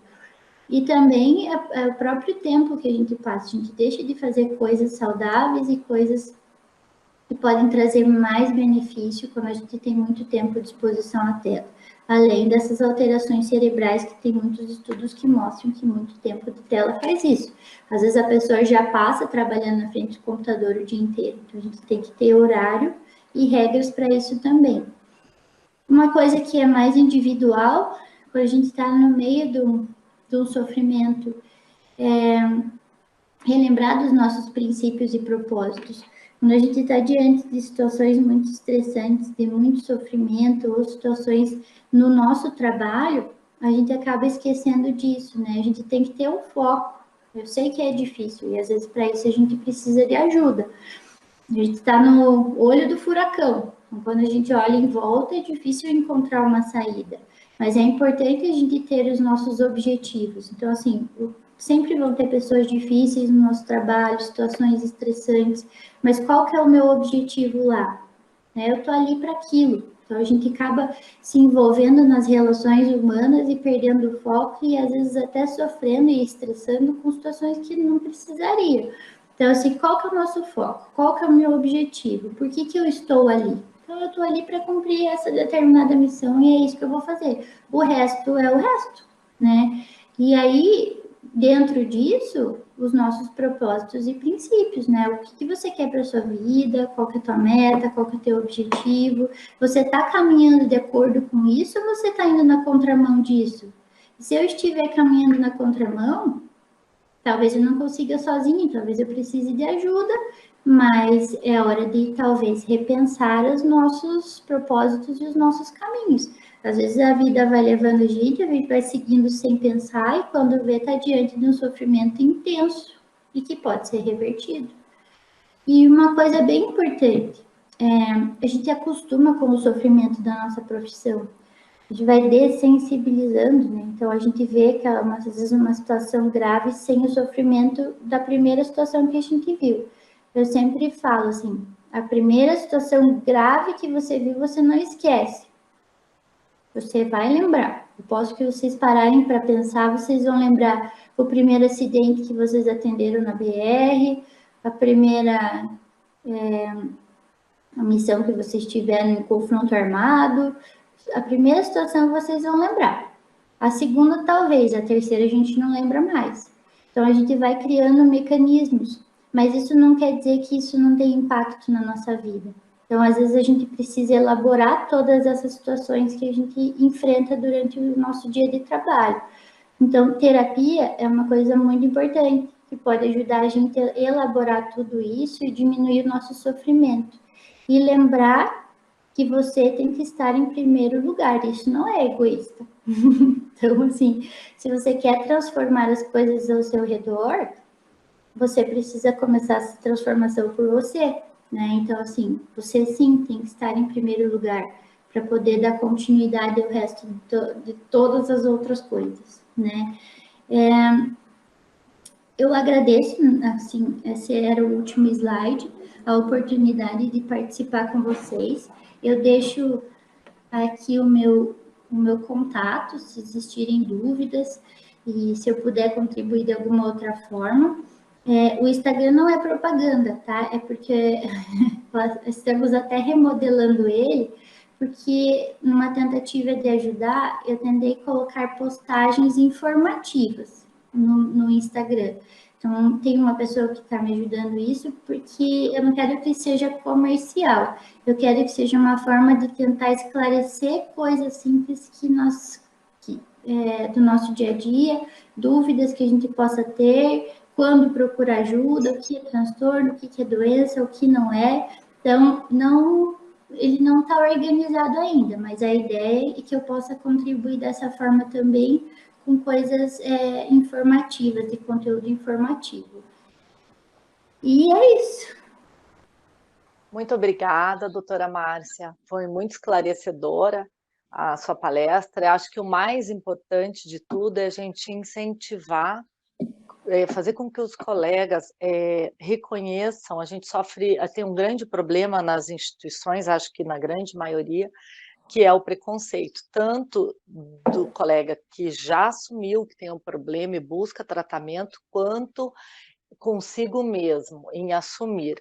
Então, o incentivo a fazer com que esses colegas se aceitem que tem um problema, que precisam de ajuda e que se entreguem a essa ajuda definitivamente, né? E aprendam realmente a saber qual é a situação que eu encontro hoje, quais são os meus problemas, quais são as minhas insatisfações, onde eu estou. E a partir do momento que eu compreendi exatamente onde é que eu estou, que situações da minha responsabilidade e quais eu não posso mudar. E quais são os caminhos, onde eu quero chegar. E, por último, que ele tem a capacidade de agir realmente onde eu estou, que caminhos eu peço ajuda, preciso de ajuda especializada e quais os caminhos que eu devo buscar, que provavelmente ele vai precisar dessa ajuda especializada para traçar de que maneira ele vai chegar nos objetivos que ele quer para sair daquela situação. Então, o importante é reconhecer, buscar ajuda especializada, fazer com que a pessoa realmente saiba que precisa de ajuda e que efetivamente busque essa ajuda. Muitas vezes o que nós vemos até em consultório são situações de pacientes que chegam, mas é uma cultura, né, que nós temos ainda, assim, em relação a procurar ajuda para sofrimento mental. Que, né, nunca ouvi falar, mas eu já passei por isso, superei, já tive depressão e melhorei, vai trabalhar que passa, então é uma coisa da nossa cultura mesmo. E o que eu vejo é que às vezes as pessoas demoram tanto por essa dificuldade em entender, mais até aceitar, que entender quando a pessoa começa a ter dúvidas, ela já vai lá no Google e procura e fala, talvez eu tenha isso, né? Mas até a pessoa elaborar, aceitar e procurar ajuda é um caminho que ela percorre, e às vezes muito demorado, muito lento. Quando ela chega para pedir ajuda, ela já tem uma doença mais grave, com mais sintoma, que até às vezes cronificou e precisa de mais ferramentas de tratamento, mais medicamentos para conseguir estabilizar aquele quadro. E um relato que é muito frequente é assim: nossa, eu tratei e melhorei. Como eu sofri sem precisar. Se eu soubesse disso, eu teria procurado ajuda antes, porque eu estou muito melhor. E isso é um relato que eu vejo com muita frequência, principalmente entre os homens, que têm uma dificuldade maior em procurar ajuda, né? E às vezes até em identificar os sintomas e o sofrimento. É importante esclarecer que tem um diagnóstico, a grande maioria dos problemas psicológicos, psiquiátricos, de saúde mental, enfim, que ele tem tratamento e que, na grande maioria das vezes, a pessoa consegue ter uma vida normal após esse tratamento. E Sim. que ela realmente busque ajuda para se tratar, que aquilo pode ser uma fase que ela vai superar e que ao longo do tempo ela vai ter uma vida normal e que ela pode sair daquele, vamos dizer assim, buraco ou daquela situação que ela está, que está causando tanto sofrimento. Com tratamento, mesmo que seja uma doença crônica, com tratamento e acompanhamento adequado, é que nem qualquer outra doença. Você tem diabetes, se você não tratar, você vai ter consequências e prejuízos. Mas se você fizer acompanhamento e tratar, você pode ter uma qualidade de vida normal. Então é isso que nós temos que pensar, né? Que são doenças como todas as outras, né? Não é diferente. Sim, doutora, tenho 3 perguntas, tá? Que foram feitas pelo nosso pessoal, né? Pelos inscritos, né? Nossos ouvintes aqui. A primeira delas é: como detectar comportamentos de risco? Tá. Então, até eu vou voltar para os slides aqui, tá? Então, até uma coisa que eu organizei aqui, que entra no que você estava falando. Primeiro, para a gente detectar isso, a gente tem que tirar nossos preconceitos, né? E aí entram os mitos, né? Eu coloquei aqui algumas situações para a gente entender. Então, quando você tem situações de risco, né? Primeiro, a gente tem que entender que é doença, pode ser doença, né? Que falar sobre o suicídio não está dando ideia para a pessoa, tá? Isso, na verdade, é o contrário. Você vai mostrar para aquela pessoa que você está interessada naquilo que ela está sentindo, que você pode ser um apoio para aquela pessoa, que você acredita no sofrimento dela, que você pode ajudar. Então, a pessoa se sente acolhida, né? E que as pessoas não falam sobre suicídio para chamar atenção. Eu fico pensando assim, quando dizem, né, mas é para chamar atenção.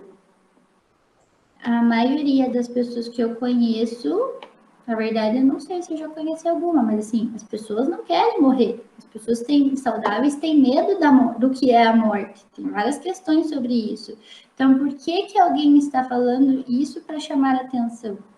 Né? Talvez porque não seja para chamar atenção, que seja um sofrimento real e que ela precise de ajuda. E esse pensamento de achar que é para chamar atenção faz que a gente postergue a nossa intervenção. Então, a gente deixa de acreditar e deixa de agir de uma forma precoce, deixa de acolher um sofrimento, deixa de ajudar, né? E não é sempre um ato impulsivo. Então, assim, a pessoa vai dando sinais de que as coisas não estão bem, vai mudando o comportamento, vai tendo outros tipos de reação, às vezes tentativas anteriores. Então, existe a tentativa impulsiva, como por exemplo, eu não estou bem, estou fazendo uso de álcool de uma forma inadequada. E aí, no momento de uso, eu tenho um desespero, uma sensação muito ruim de tristeza, de sofrimento, de que não tem saída para as situações que eu estou passando, e aí é uma coisa mais impulsiva. Mas você vê que já tem um sofrimento anterior que não foi percebido, né? Sim. Então, assim, existe a forma impulsiva, mas o mais comum é que tenha algo premeditado. A pessoa tá com aquilo, aqueles sentimentos vão piorando, as coisas vão piorando até o momento que ela tenta, né? Isso é uma coisa que acontece com qualquer pessoa. Às vezes ela não tem nenhuma situação de transtorno, ela não está deprimida, mas você vê que ela está passando por uma situação, isso tem acontecido ultimamente, né? Eu falei, né, com a pandemia. Então, assim, uma situação de estresse, problema financeiro, de dívida que a pessoa não vê saída, você pode acontecer com qualquer um. Então, não importa a família, não importa a pessoa, não importa se tem ou não transtorno mental. Podem ser situações muito estressantes que a pessoa não consegue saber como lidar e ela vai dando sinais também, né? E é com qualquer um. Se ela tentou suicídio uma vez, tem pessoas que falam, não, ela já tentou uma vez, não deu certo, ela não vai mais tentar. Na verdade, isso é errado. Como eu falei lá no slide dos fatores de risco. Um dos fatores preditores de maior risco é a tentativa anterior. Então, a pessoa está dizendo que ela não está bem, que ela não está dando conta, e que ela não está conseguindo, e ela já tentou uma vez, então ela vai tentar de novo. A chance de tentar é muito grande. E o que a gente vê é que as formas de tentativa vão ficando cada vez mais eficazes, assim, né? Mais eficientes. Então, a primeira vez ela toma shampoo. Assim, não sei se vai morrer ou não, mas ela toma. Mas só tomou shampoo. Mas ela tentou se matar. Então, o que importa é o pensamento, o objetivo dela. Por mais que você ache, isso não vai trazer risco para ela. O objetivo dela era se matar. Ela tomou um comprimido de maracujina, mas o objetivo dela era se matar. Então, isso é grave, né? E aí, hoje ela toma um comprimido de maracujina, amanhã ela se joga da ponte, porque ela viu que o comprimido não funcionou. Então, as tentativas vão ficando cada vez mais graves e elas acontecem de forma recorrente, né? Depois que a pessoa melhora, não quer dizer que ela está fora de perigo. Então, como qualquer outra doença também, de novo, é um processo de melhora. Então, no primeiro momento, a pessoa tem que estar sob supervisão, tratamento mais constante, e conforme o tempo vai passando, ela vai realmente melhorando, o risco vai diminuindo. Mas não é porque ela tentou e já está um pouco melhor que ela não vai tentar de novo. Uma coisa que as pessoas falam, não, se ele tentou morrer, ele é porque ele quer morrer mesmo.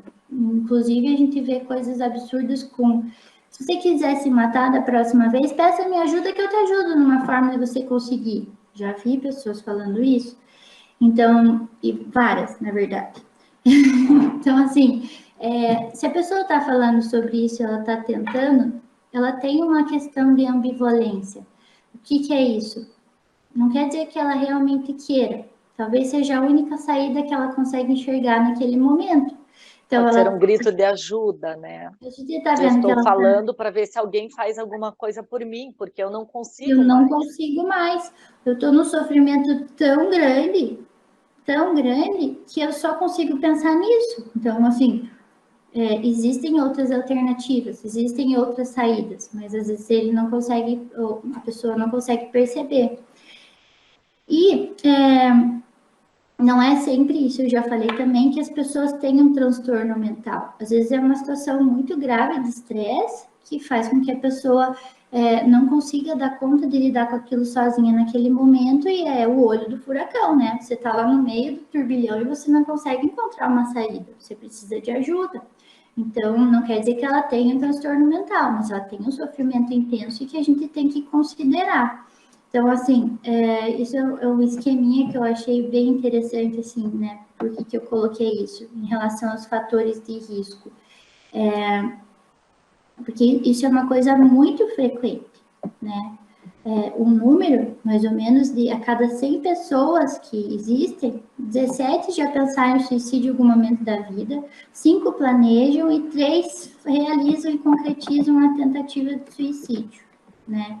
Então, assim, é frequente, muito mais frequente do que a gente pensa.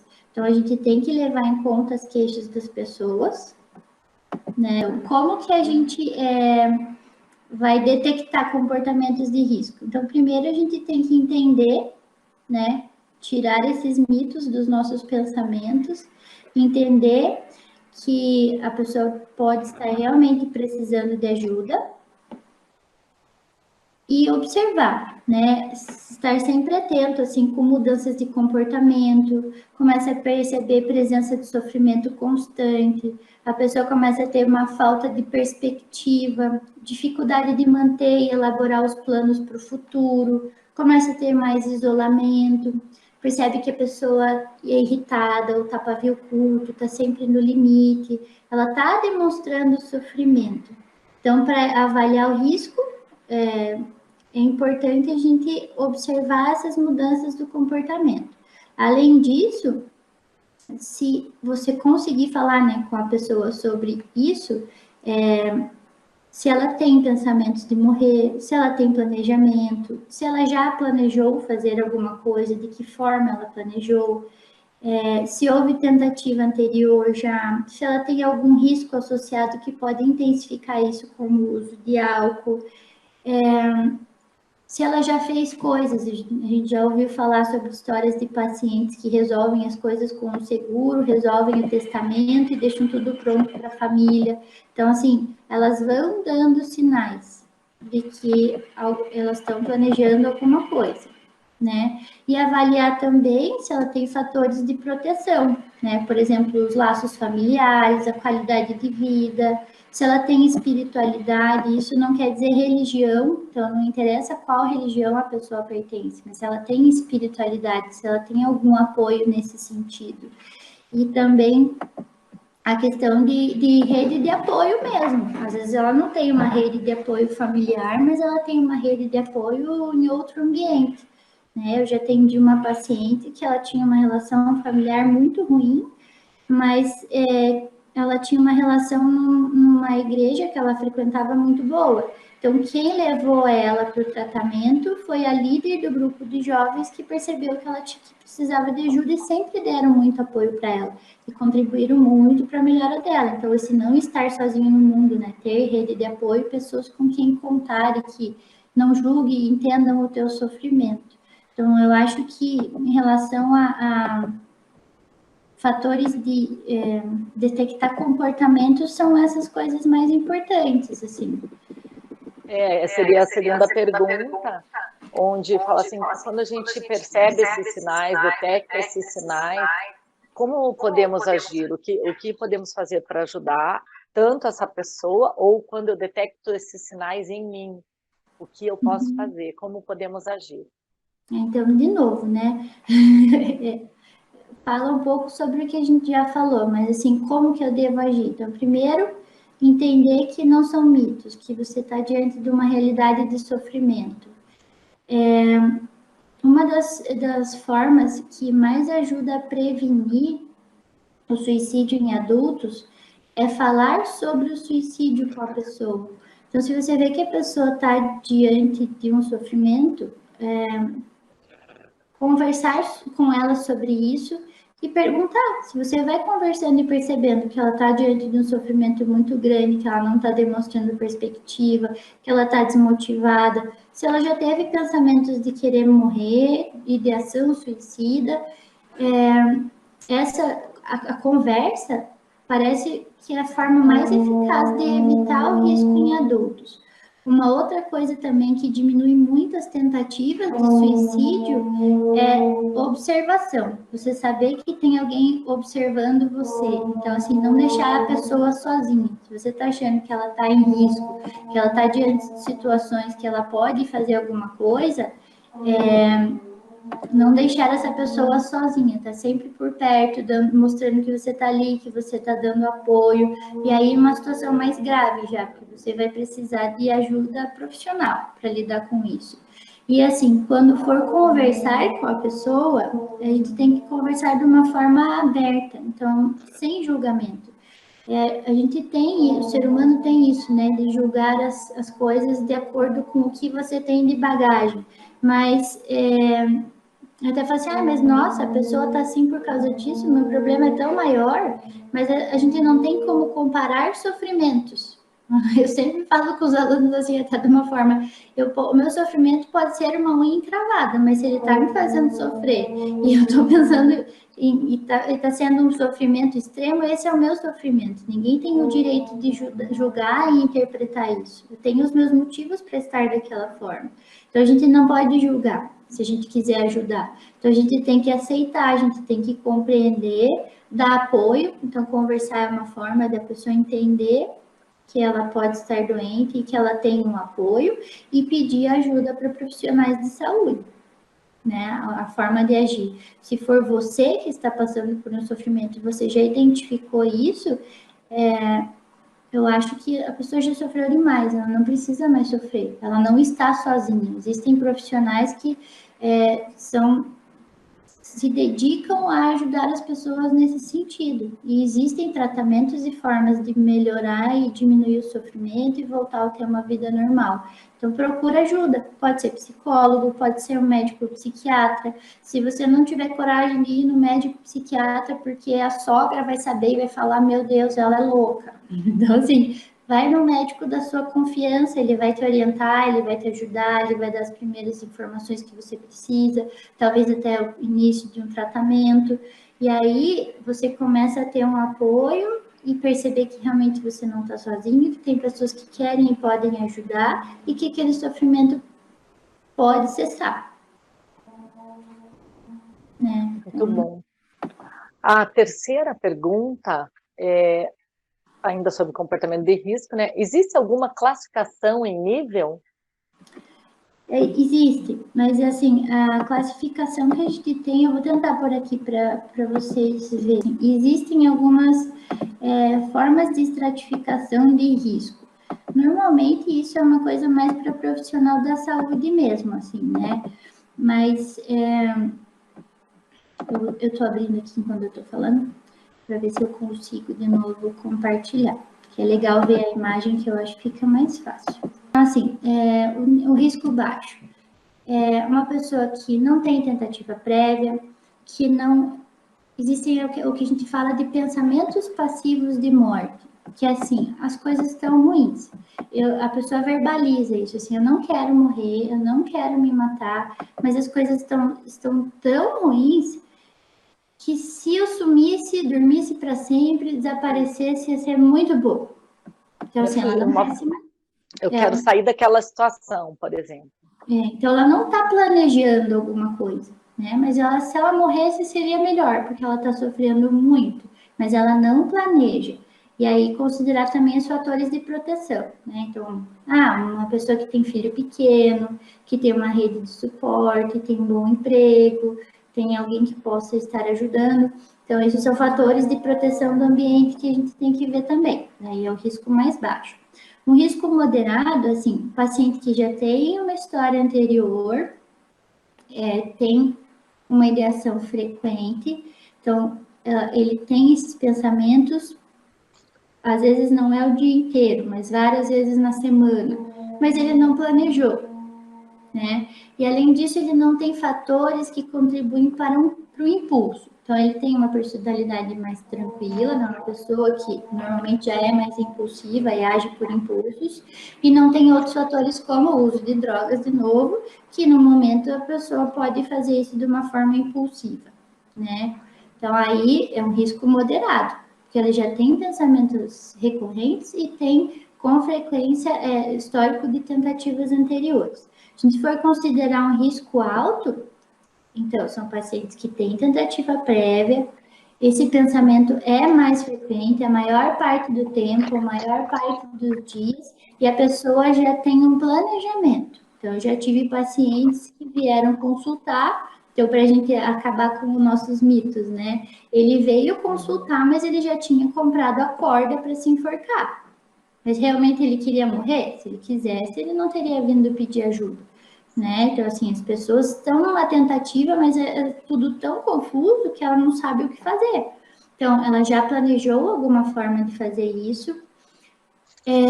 A questão da impulsividade, dificuldade em aceitar a doença. Então, são as pessoas com personalidade mais rígida, que têm mais dificuldade em aceitar que aquilo pode ser uma doença, que ela pode pedir ajuda. Tem pessoas que têm um perfil mais controlador, que têm dificuldade de aceitar ajuda, né? Então, seria um perfil mais grave. E aí, de novo, o uso de substância como fatores agravantes. Então, esse seria uma forma mais simples de a gente fazer uma estratificação de risco. Tem uma imagem que vocês vão ver depois, que isso a gente usa mais para profissional de saúde mesmo, assim. Que aí a gente avalia outras coisas, assim, como... Primeiro, nível de urgência seria comportamentos de risco, que é o que a gente falou antes, que inclui as tentativas anteriores, ou um comportamento mais agressivo em relação aos outros e a mim mesmo, né? Uma pessoa que está muito inquieta, muito agitada, que ela não está vendo que as coisas não estão boas, nenhum lugar está bom, a pessoa não consegue conter os seus impulsos, né? E prejuízo grave é o pragmatismo, que é a capacidade da pessoa se autogerir e ter as funções básicas preservadas. Então, assim, dificuldade de tomar banho, se alimentar. Então, quando a pessoa já está com isso prejudicado, também são fatores que a gente identifica como de risco maior. Então, essa seria uma estratificação que é mais complexa, assim, mas ajuda a entender também. Dos níveis. Ai, mas muito obrigada, doutora, novamente. Imagina. Olha, foi ótimo mesmo, adorei. Muito obrigada pela disponibilidade. E com certeza, eu espero que a gente possa fazer vários, porque não é assim, acabou setembro, todo mundo se curou, né?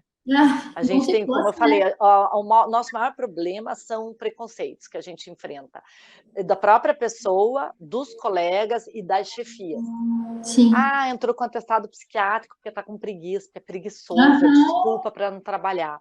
Então, até pode ser que tenha um ou outro que, de alguma maneira, se aproveite da situação, mas é uma minoria. A gente não pode colocar todo mundo no mesmo balaio por causa de um ou que outro que desconfigura a situação. Então, esse preconceito é muito ruim ainda, e é uma máxima, e não é só na nossa Polícia Federal, eu vejo Não, que são em várias instituições, sim, em vários outros, inclusive privados e públicos, mas como a gente está falando aqui de segurança pública, porque é, assim como citou médicos e tal, são profissões, não que são mais importantes ou menos que as não, outras, mas são atípicas, são diferentes, são mais né? estressantes. Estressantes, você tem que estar sempre alerta, você tem um erro, você tem 2 segundos para, por exemplo, num embate, você tem 1 segundo, 2, para decidir se você vai atirar ou não. Sim, Você não consegue sentar e planejar o que você vai fazer, é ali, é o momento. E se aquela pessoa estava com uma arma de brinquedo ou uma arma de legal, verdade? Como é que você vai ter certeza, a distância naquele estresse, naquele momento? Então, assim, essas situações são bem atípicas, não é comum, sim, óbvio. E você estar sempre em estado de alerta, você foi numa padaria comprar pão, mas você está armado, está com sua carteira da polícia, aham. você está sempre em estado de alerta. Você está no parque, você não deixa de ser policial quando você está passeando com a sua família, Não, né? isso traz para a realidade da vida, né?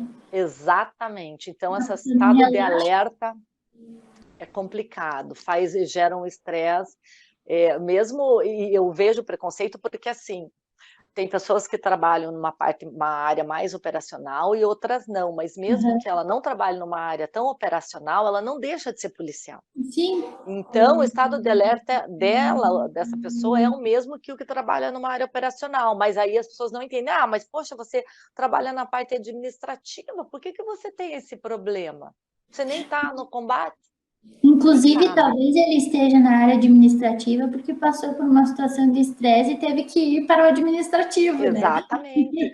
Ou porque, exatamente, e essa situação de estresse pode não ter ocorrido dentro da corporação, ou da polícia, ou da instituição, e sim Sim, na vida normal, ou até antes de entrar, sim, né?